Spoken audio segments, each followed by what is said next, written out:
नमस्कार, शिवराज न्यूज मध्ये आपले सहर्ष स्वागत आहे. पाहूया आजच्या ठळक घडामोडी फक्त आपल्या शिवराज न्यूज या चॅनलवरती. बातम्यांचे लेटेस्ट अपडेट जाणून घेण्यासाठी आजच आमचे चॅनल लाईक करा, शेअर करा, सबस्क्राईब करा आणि पाहूया या बातमीचा सविस्तर वृत्तांत. श्री AR तांबे सर संचलित श्रद्धा सुपर जेम्स. प्रत्येक पालकाचे स्वप्न असते की त्यांच्या मुलाने जीवनाच्या प्रत्येक परीक्षेत यश मिळवावे, पण हे यश केवळ पुस्तकी ज्ञानातून नाही तर सर्वांगीण विकासातून मिळते.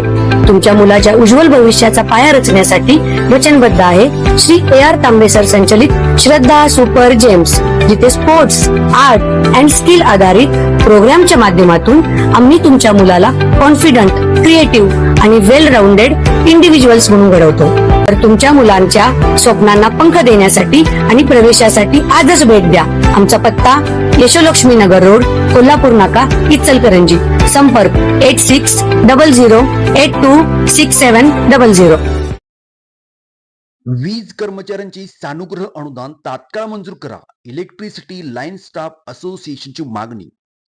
महाराष्ट्र राज्यातील वीज वितरण क्षेत्रात कार्यरत असणाऱ्या लाईन स्टाफ कामगार, अधिकारी आणि अभियंते यांना चालू वर्षाची सानुग्रह अनुदान तात्काळ मंजूर करावी, अशी मागणी इलेक्ट्रिसिटी लाईन स्टाफ असोसिएशनने केली आहे. याबाबत संघटनेने राज्याचे मुख्यमंत्री व ऊर्जामंत्री देवेंद्रजी फडणवीस आणि कामगार मंत्री आकाश फुंडकर यांच्यासह ऊर्जा विभागाच्या अप्पर मुख्य सचिव आभा शुक्ला आणि महावितरणचे अध्यक्ष व प्रशासकीय संचालक यांना निवेदन पाठवले आहे.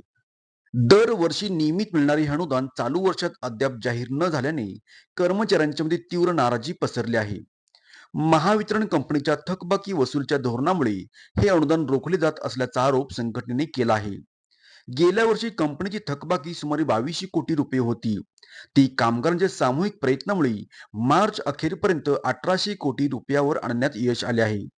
वसुली ही केवळ कनिष्ठ कर्मचाऱ्यांची नसून सर्व स्तरातील अधिकाऱ्यांची सामूहिक जबाबदारी आहे, असे संघटनेने निवेदनात स्पष्ट केले आहे.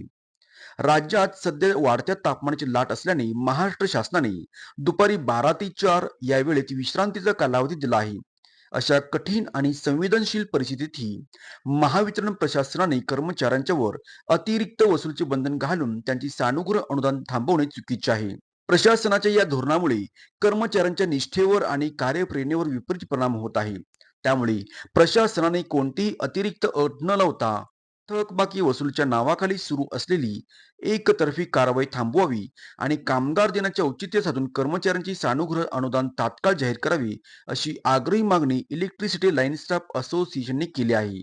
बघत राहा फक्त शिवराज न्यूज.